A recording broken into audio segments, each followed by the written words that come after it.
오늘 사단법인 미래융합기술연구학회의 2022년 10월 4차 학술대회에 발표를 하게 된 광주대학교 경영학과 정대성입니다. 본 연구는 2020년도 광주대학교 대학연구비의 지원을 받아 수행되었음을 알려드립니다. 본 연구의 주제는 러시아 우크라이나 전쟁이 오일 가격과 자산 가격에 미치는 영향에 대한 실증 연구입니다.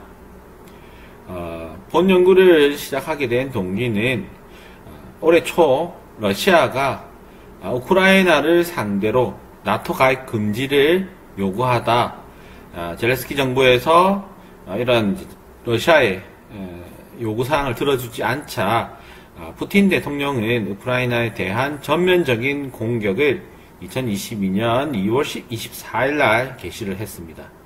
이에 따라서 러시아와 우크라이나가 보유하고 있는 광물, 그리고 러시아랑 우크라이나 같은 경우에 이런 부존 자원들이 굉장히 많습니다. 특히 원유나 또는 LPG와 같은 가스, 천연가스 같은 것이 많기 때문에 이러한 가격이 급등함에 따라서 다른 여러 가지 자산들에도 심각한 영향을 미쳤죠.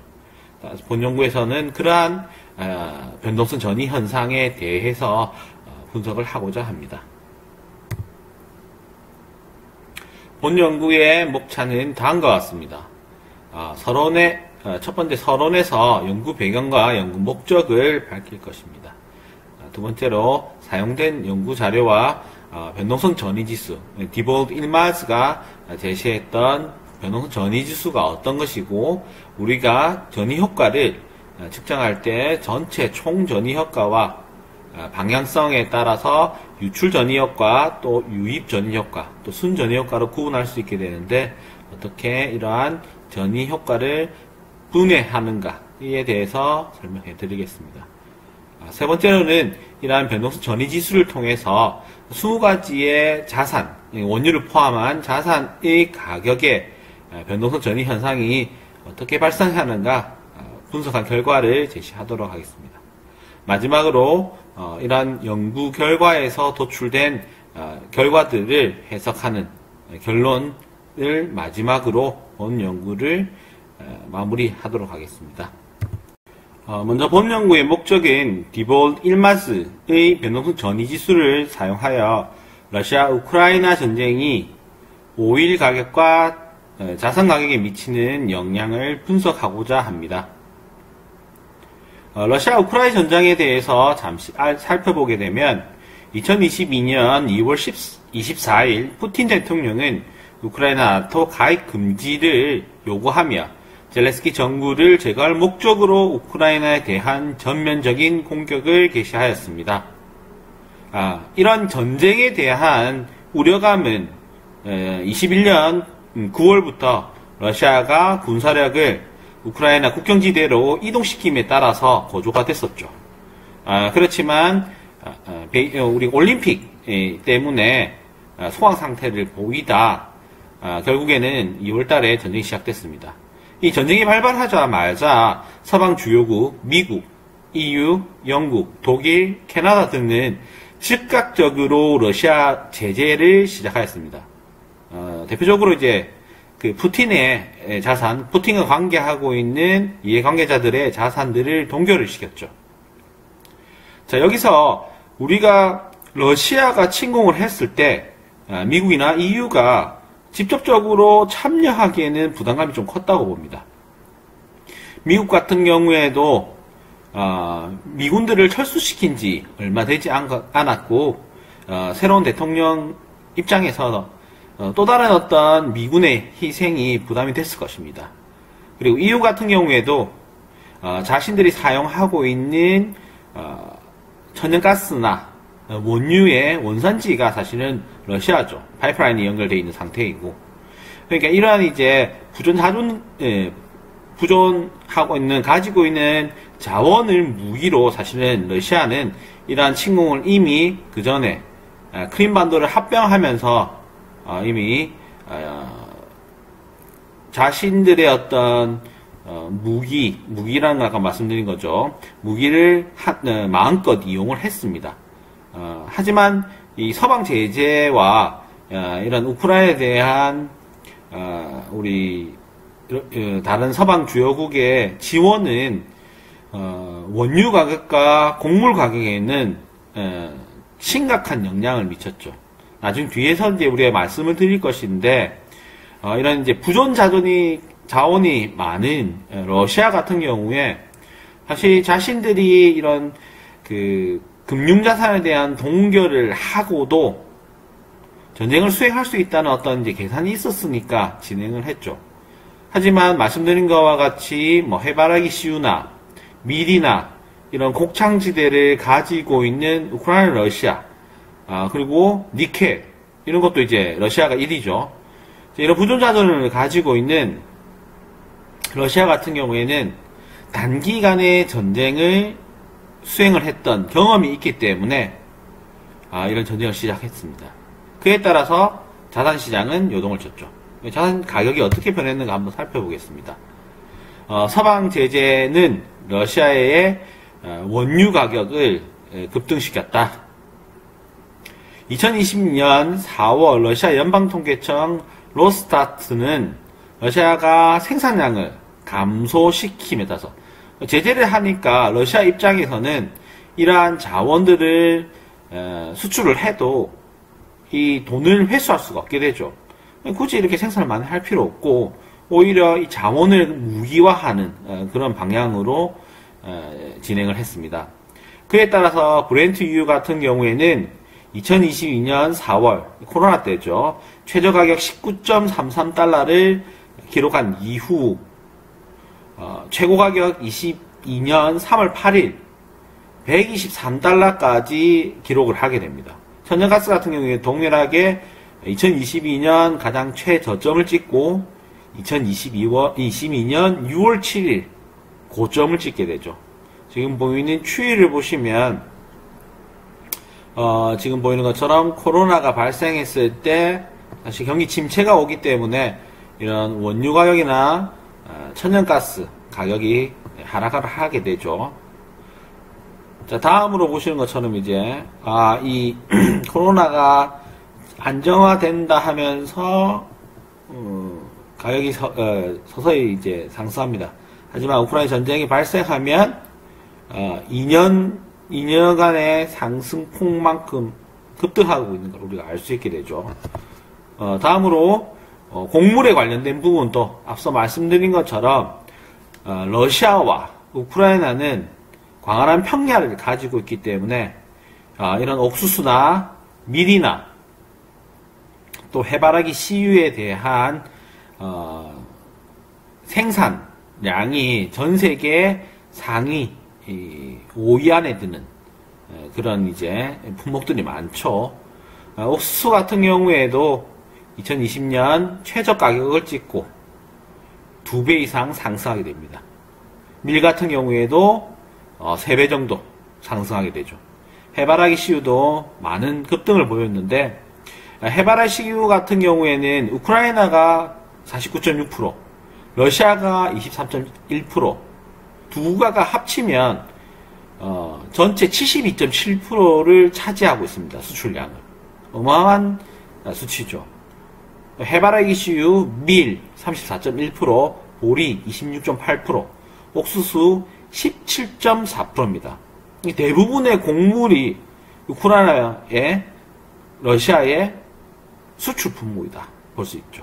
가격이 소맥이 이렇게 폭발적으로 급등하고, 그러니까 급등하고 급락하고 변동성이 커졌다는 것만 의미합니다. 다음으로 니켈 같은 경우에도 니켈은 러시아가 생산량 1위죠.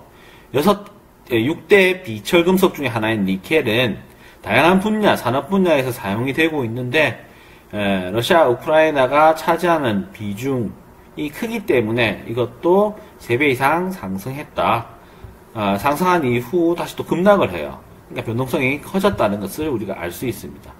이러한 러시아, 우크라이나 전쟁을 통해서 원유 가격과 천연가스, 그리고 곡물, 니켈, 부존, 이런 자원들이 굉장히 급등 급락을 하고 있다는 걸 우리가 알 수 있게 되죠. 그래서 본 연구에서는 다음과 같은 선물 지수를 이용해서 전이 현상을 분석하였습니다.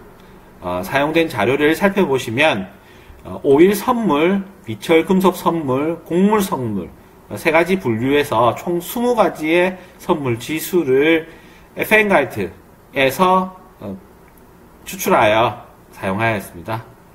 사용된 자료의 타입은 데일리 타입의 자료를 사용하였습니다.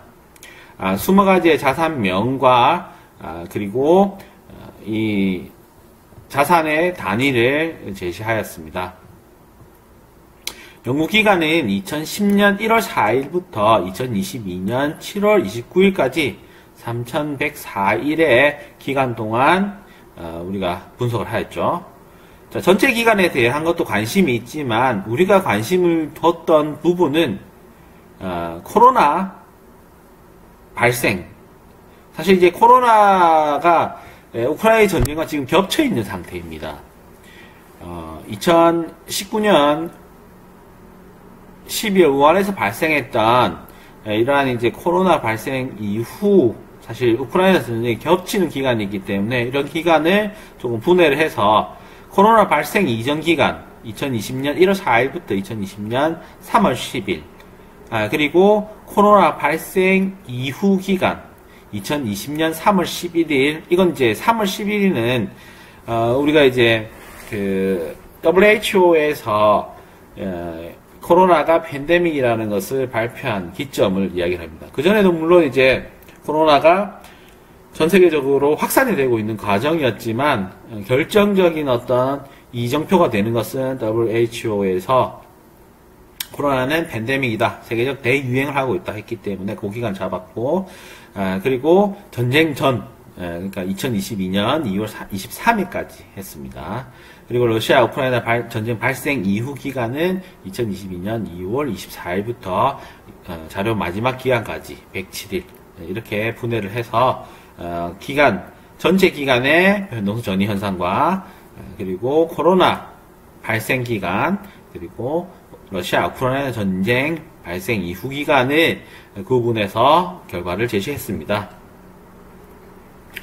자, 오늘 우리가 사용하는 모형은 디볼 일마즈의 변동성 전이지수입니다. 본 모형은 바 모형에서 나온 추출이 된 예측 오차 분산을 표준화하여 다음과 같이 측정을 하게 됩니다. 지금 보이시는 모형에서 의미하는 바가 전체 예측 오차에서 자신이 영향을 주는 유출이죠. 유출 전이 효과와 유입 전이 효과 그리고 전체 총 전이 효과를 측정을 합니다.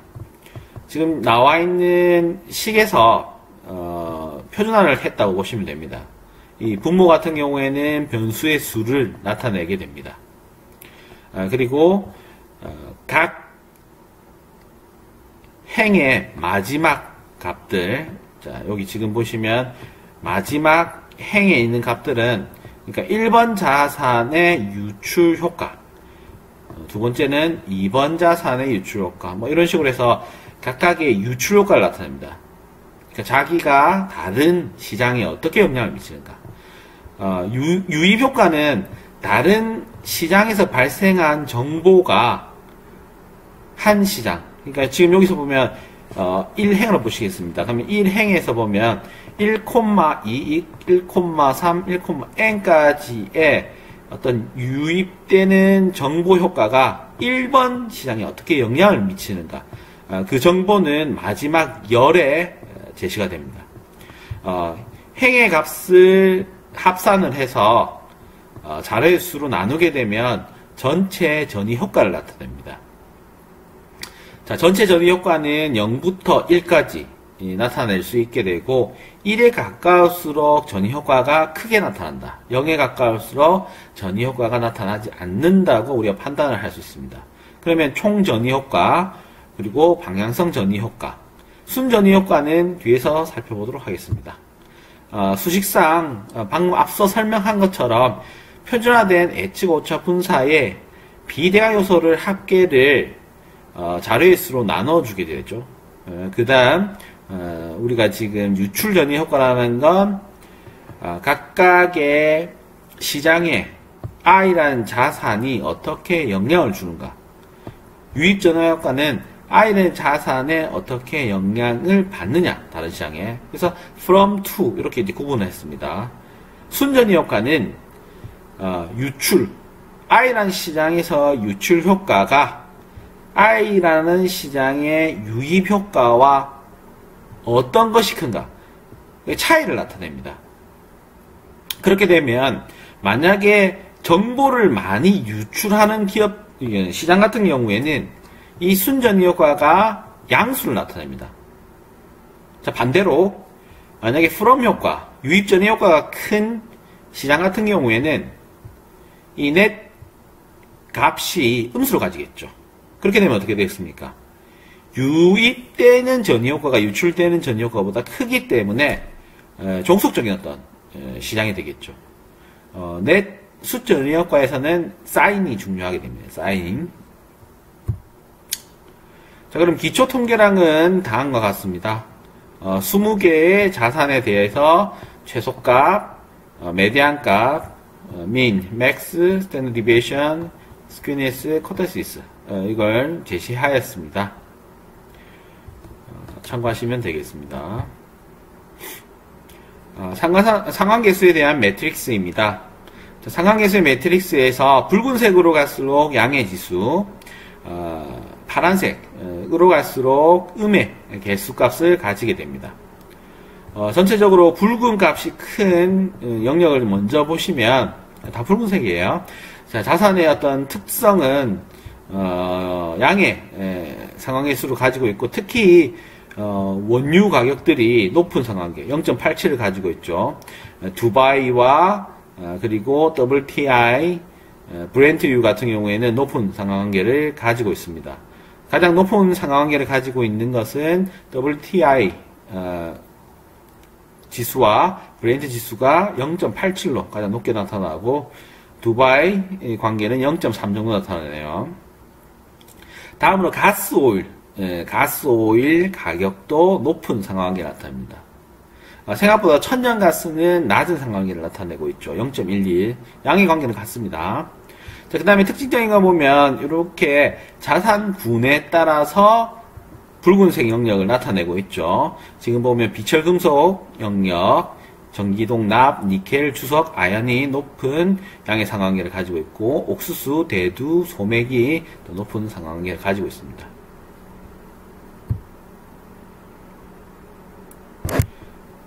테이블 4의 패널 A 같은 경우에는 우리 총전이 지수를 전체 기간에, 우리 샘플 기간에 따라서 측정한 결과입니다. 총전이 지수는 25.6으로 나타났고, 유출 전이 효과, 가장 마지막 행을 보시면 됩니다. 이 값이 큰 것을 찾아보니까 브렌트유, WTI, 소맥이 가장 크게 나타났습니다. 다음으로 유입 전이 효과 상위 3개 상품 같은 경우에 역시 두바이, 브렌트, WTI. 그러니까 정보 효과가 큰 게 지금 보니까 브렌트랑 WTI가 크게 나타납니다. 소맥과 두바이는, 소맥이 유출 전이, 두바이는 유입 전에서 높게 나타나죠. 자, 다음으로 우리가 코로나 발생 이전 기간. 자, 코로나 발생 이전 기간을 보니까 재밌는 것이 순서가 똑같죠. 브렌트, WTI, 두바이. 이런 순서대로 유출 전이 효과, 유입 전이 효과가 크게 나타납니다. 총 전이 효과는 29.2%로 나타났네요. 자, 코로나 기간을 살펴보게 되면 총 전이 지수는 29.5로 나타났고 약간 높아졌죠. 순서는 WTI, 브렌트, 알루미늄. 지금 보면 이제 두바이가 빠지고 유출 전이에서 알루미늄이 유출 전이 효과가 크다는 거 알 수 있게 되고, 유입 전이 효과는 두바이, WTI, 브렌트. 자, 이 정도 나타납니다. 자, 이러한 자산의 어떤 유출 전이와 유입 전이는 나중에 순 전이에서 우리가 정리를 할 것입니다. 지금은 총전이가 중요하다고 보시면 됩니다. 자, 다음으로 보시면 전이 지수가 2배 이상 증가한 것을 우리가 알 수 있게 되죠. 그러니까 러시아 우크라이나 전쟁이 발생한 이후 원유 가격과 자산의 변동성 전이 효과가 급격하게 증가한 것을 본 연구에서 밝히게 되었습니다. 이때의 유출 전이 효과, WTI, 브렌트, 두바이, 원유 가격이 유출 전이 효과의 상위에 랭크되는 것은 비슷합니다. 앞서 알루미늄이 잠시 들어왔죠. 자, 유입 전이 효과에서는 니켈, 알루미늄, 가스 오일이 상위 세계 상품으로 나타났습니다. 그러니까 이 러시아 우크라이나 전쟁은 총전이 효과와 방향성 전이 효과의 유입 전이 효과를 영향을 미쳤다는 걸 알 수 있게 되죠. 자, 그러면 앞서 나왔던 내용을 한번 정리를 해보겠습니다. 표는 유출전이 패널 A, 유입전이 패널 B입니다. 유출전이에서 가장 많이 나타난 지금 보면 원유 브렌트와 WTI 지수가 가장 높게 나타나죠. 순서는 바뀌지만 그래도 지금 1, 2와 2위를 랭크하고 있습니다. 3위를 보시면 소맥, 두바이, 알루미늄, 두바이. 그러니까 유출 전이는 원유 가격이 높은 상위 랭크를 하고 있다는 걸 알 수 있습니다. 나머지 부분은 참고하시면 되겠습니다. 많은 자산이 있기 때문에 특이적인 것만 잡아가기 위해서 상위 랭크한 걸 설명을 했습니다. 자, 유입 전이 효과. 전체 기간, 그리고 코로나 발생 이전, 코로나 발생 기간. 자, 여기까지는 흐름이 비슷해요. 자, 근데 유입 전이 효과는 전쟁 이후에 비철금속, 그리고 가스, 오일, 그리고 소맥 이런 것들이 상위 랭크로 이제 올라오는 게 우리가 관찰이 되죠. 소맥이라는 것은 밀입니다. 이런 특징적인 것이 코로나 발생보다 러시아 우크라이나 전쟁 발생이 훨씬 더 명확하게 다른 어떤 변동성 전이가 발생하다는 거 우리가 알 수 있게 되죠. 변동성 전이도 크고 이런 효과들도 보니까 곡물, 비철금속도 전쟁 기간에 크게 변화를 볼 수 있습니다. 자, 순전히 효과로 모두 정리를 한번 해보겠습니다. 앞서 말씀드린 것처럼 유출 효과, 유입 효과의 차감된 값으로 양의 값을 가진다면 정보의 주도적인 시장이다. 그러니까 유출 효과가 크다. 자, 근데 음의 값을 가지면 유입 효과가 크죠. 그러면 다른 어떤 자산들의 영향을 많이 받는 종속적인 그런 자산이라는 걸 우리가 알 수 있게 됩니다. 자, 전체적으로 그림과 표를 함께 보시면 제가 이제 표에서 붉은색을 나타낸 것이 양의 값입니다. WTI나 브렌트 같은 경우에는 모든 기간, 서브 피리어드 관계없이 일괄성 있게 순전히 효과가 양의 값을 가집니다. 그럼 이 녀석, 이 자산 같은 경우에는 이런 자산시장의 변동 전이에서 주도적인 역할을 하고 있다는 걸 알 수 있습니다. 다른 자산들 같은 경우에는 이런 서브 피리어드에서는 조금 바뀌게 되죠. 자, 전체 기간 먼저 보겠습니다. 전체 기간에서는 WTI, 브렌트, 소맥, 귀리, 천연가스, 코코아가 양의 값을 가지죠. 이 녀석들이 전체적으로 봤을 때는 주도적인 정보를 가지고 있다 알 수 있게 되죠. 자, 코로나 이전에는 앞서 말씀드린 귀리, 가스, 오일, 전기동, 납 이런 녀석들이 추가적으로 주도적인 시장이 됩니다. 왔다 갔다 합니다. 코로나 발생 이후에는 밀입니다. 가스, 오일, 옥수수, 천연가스, 그리고 원당, 알루미늄이 주도적인 거죠. 지금 WTI나 브렌트는 모든 기간이 다 주도적이기 때문에 설명하지 않고 있습니다. 자, 전쟁 기간에는 두바이유, 소맥, 귀리, 가스오일 이런 비철금속 그리고 가스오일 두바이가 주도적인 시장으로 변화하죠. 나머지는 다 종속적인 시장이 됩니다. 자, 그래서 우리가 여기서 이제 정리를 좀 해보니까 WTI 브렌트는 모든 기간에 양의 전이 효과를, 두바이는 전쟁 이후에 순전 효과가 양의 값을 가지죠. 자, 소맥은 코로나 발생 이후부터 양의 값을 가지고, 비리는 오히려 코로나 발생 때는 종속적이다가 전쟁 발생 이후에는 다시 양의 값을 가지죠. 가스오일은 방금 말씀드린 것처럼 이전 코로나 그리고 전쟁 기간, 그래서 일괄성이 좀 있는 것을 체크해 보면 지금 붉은색 부분입니다. 그리고 지금 그림에서는 0기점으로 위쪽을 표시하게 되면 눈에 확연하게 들어오고 있는 게 눈에 보이죠. WTI, 브렌트, 두바이, 소맥, 이 정도가 확연하게. 그리고 정보 수신자 쪽에는 주석, 커피, 니켈, 알루미늄, 코코아, 비철금속이나 또는 곡물 쪽이 정보 수신자 역할을 하고 있다는 걸 알 수 있습니다.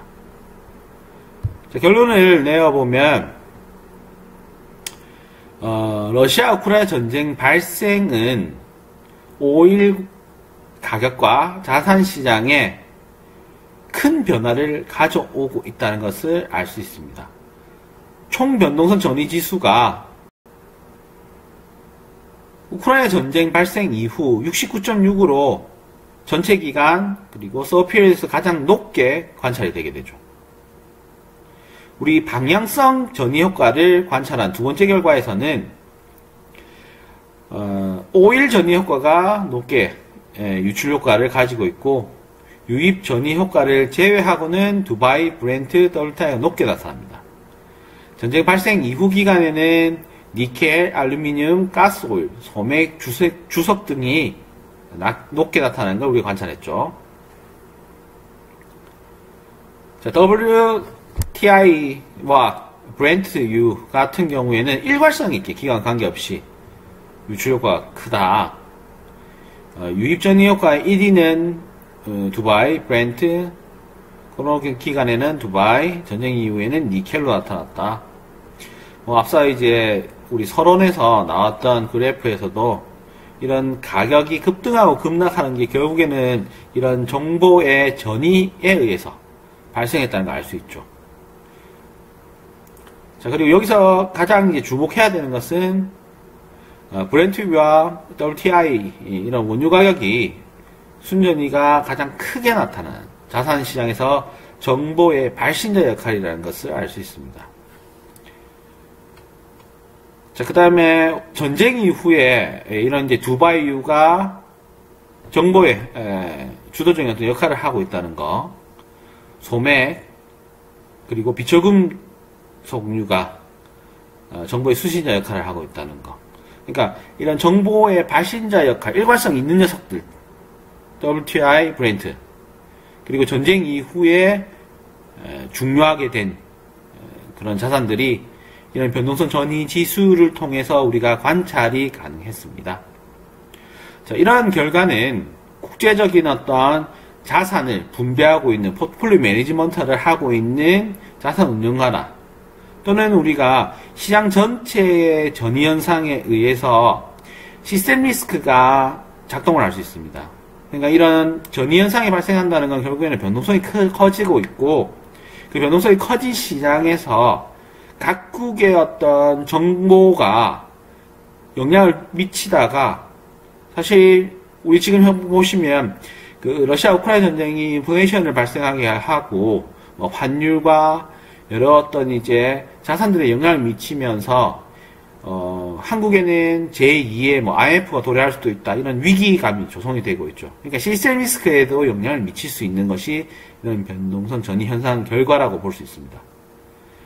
향후 이런 연구를 통해서, 본 연구 결과를 통해서 밝혀진 이 효과를 방금 말씀드린 것처럼 과연 이 포트폴리오에는 어떻게 영향을 미치는가, 또는 이런 여러 가지 자산들을 구축하고 있는 포트폴리오 매니지먼트가 어떻게 해지를 해야 되는가, 이런 실무적인 내용을 다루는 연구로 진행하도록 하겠습니다. 발표는 여기까지입니다. 참고 자료는 다음과 같습니다. 우리가 주로 참고했던 디본 1마스 2009년, 2012년 연구가 제시가 되어 있고, 나머지 레퍼런스는 참고하시면 됩니다. 자, 여기까지 오늘 발표를 들어주신다고 시간을 내주셔서 감사합니다. 질문이 있으시면 메일로 보내주시면 답변을 드리도록 하겠습니다. 감사합니다.